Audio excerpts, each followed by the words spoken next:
नमस्कार, मैं आयुषी आप सभी दर्शकों का अन्नदाता कार्यक्रम में स्वागत करती हूँ। त्याग और तपस्या का दूसरा नाम है किसान। कृषि ही उसकी भक्ति है और कृषि ही उसकी शक्ति है। कृषि ही उसकी निद्रा है और कृषि ही उसका जागरण है। ऐसे ही भारतीय किसानों को खेतीबाड़ी से जुड़ी हुई बहुत सी नई लाभकारी जानकारियां देने के लिए हर रोज सुबह हम आपके साथ आते हैं। तो चलिए कार्यक्रम शुरू करने से पहले देखते हैं क्या है आज के अन्नदाता में।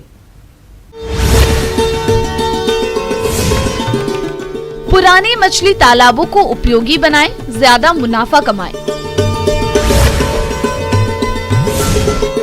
दुधारू पशुओं में दुग्ध ज्वर की समस्या और रोकथाम के उपाय।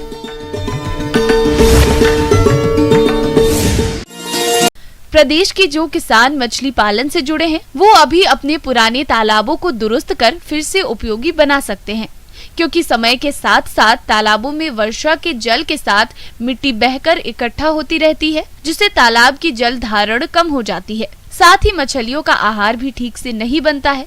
ऐसे में पुराने तालाबों का जीर्णोद्धार कर तालाबों को फिर से उपयोगी बनाया जा सकता है। तो चलिए इस बारे में जानते हैं कृषि विज्ञान केंद्र जिला मुजफ्फरपुर के मत्स्य विशेषज्ञ डॉक्टर इप्सिता विश्वास से। नमस्कार किसान भाइयों, ये ज़रूरी नहीं है कि आपके पास हमेशा नए तालाब को आपको खनवाना पड़े या फिर आपके पास 3 अलग अलग तरीके का भी तालाब हो, यानी नर्सरी, रियरिंग या ग्रो आउट तालाब। अगर आपके पास पुराना एक तालाब है और बहुत ही बड़े साइज़ का है, यानी 1 या 2 हेक्टेयर, तो आप उसके जीर्णोद्धार भी कर सकते हैं।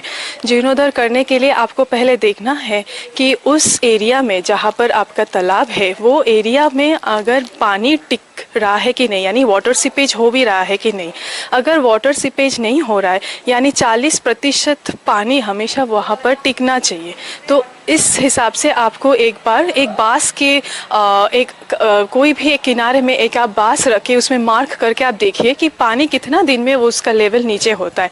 स्पेशली वो देखिए इसी महीना में, जैसे कि अभी मार्च, अप्रैल, मई, ये महीना में देखिए। हमेशा ये ध्यान रखिए कि जब आप मछली पालन करते हैं तो मिनिमम आपके 1.5 मीटर पानी रहना ज़रूरी है। तो इस समय में ये देखना ज़रूरी है, क्योंकि अभी गर्मी भी बहुत है। तो इस समय में आपको देखना है कि आपके पानी एक तो है एवापोरेशन होगा तो उसका कितना रेट है, और दूसरे है कि आपका जो सीपेज है, मतलब मिट्टी में एक जो नीचे तक निकासी हो जाता है, वो कितना प्रतिशत तक आपका वो निकासी होता है। तो इस हिसाब से आपको पता लग जाएगा कि वहाँ पर मछली पालन कर सकते हैं कि नहीं। यदि मछली तालाब सदाबहार है तो उनमें आमतौर पर जलीय खरपतवार अधिक उगते हैं। तालाब में खरपतवारों का अत्यधिक जमाव मत्स्य पालन के लिए काफी नुकसानदायक होता है, क्योंकि ये खरपतवार पोषक तत्वों का उपभोग करते हैं, जिससे तालाबों में मछली की बढ़वार कम होने लगती है। इसके अलावा ये खरपतवार जंगली मछलियों को आश्रय देते हैं। साथ ही खरपतवार मत्स्य बीज पालन में अवरोध और सूर्य की किरणों को निचली सतह तक पहुंचने में बाधा उत्पन्न करते हैं। इसलिए तालाब की मरम्मत के साथ साथ उसके जलीय खरपतवार की सफाई भी गर्मी के मौसम में ही कर लेना चाहिए। खरपतवार का नियंत्रण के लिए बाजार में कई खरपतवार नाशक रसायन मिलते हैं, परंतु खरपतवारों को मजदूरों की सहायता से साफ कराया जाना सबसे उत्तम तरीका है। और साथ ही साथ पानी का जांच, ये आपको बहुत ज़रूरी है। एक है पानी का तापमात्रा, वो कितना होना चाहिए, 28 से 32 डिग्री सेंटीग्रेड तक होना चाहिए। उसका पीएच वो थोड़ा क्षारीय की दिशा में होना चाहिए, यानी 7.5 से 8.5, पर उससे अधिक नहीं होना चाहिए। जब उससे अधिक होता है तो आपको फिटकरी का इस्तेमाल करना पड़ेगा। पर उससे पहले आप देख लीजिए कि आपका जो बांध है, वो बांध में कभी कभी क्या होता है, बहुत सारा जितना भी जीवाणु है वो अंदर उसमें घुसा रहता है, और तालाब के मिट्टी के अंदर में वो थोड़ा वो होल बना देता है, जिसके कारण तालाब के मिट्टी का जो बांध है और जो उसके पास जो उनका टिकाव है वो उतना ज़्यादा स्ट्रॉन्ग नहीं रहता है। इसके कारण जो उसके जो मिट्टी है वो धंसते बहुत ज़्यादा है। तो इस कारण वो मिट्टी को आपको क्या करना है, बाहर से थोड़ा मिट्टी लाकर आपको वहाँ पर थोड़ा बांध को स्ट्रेंथन कर देना है, ताकि वो समर्थ रहे पानी को टिकाने में। बरसात का मौसम प्रारंभ होने के पहले तालाब के बांध को मजबूत कर लें तथा पानी के आने और निकलने का रास्ता ठीक कर लें।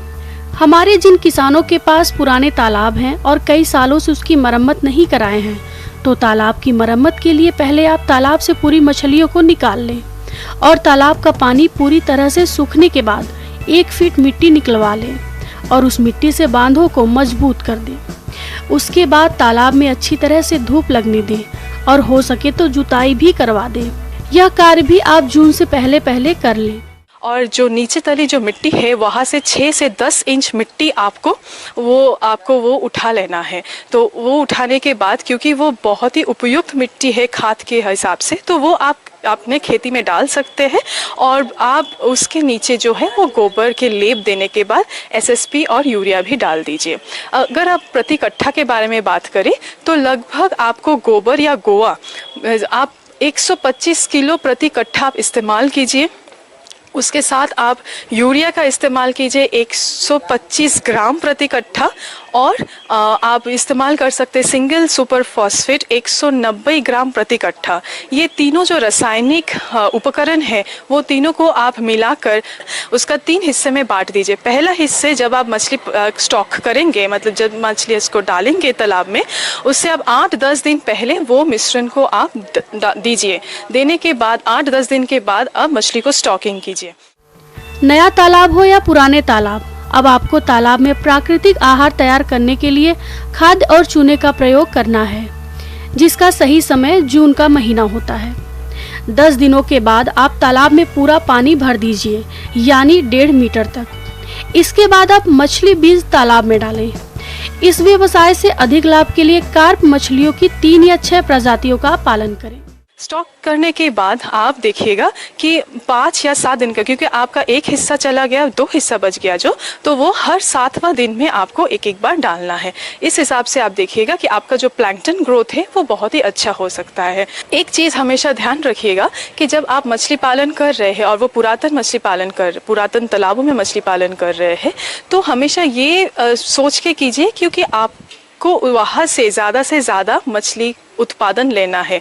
तो इसलिए मेरा एक नया सिस्टम आया है, वो है कि एडवांस्ड फिंगरलिंग को स्टॉक करना। एडवांस फिंगरलिंग यानी 100 से 150 ग्राम की मछलियाँ।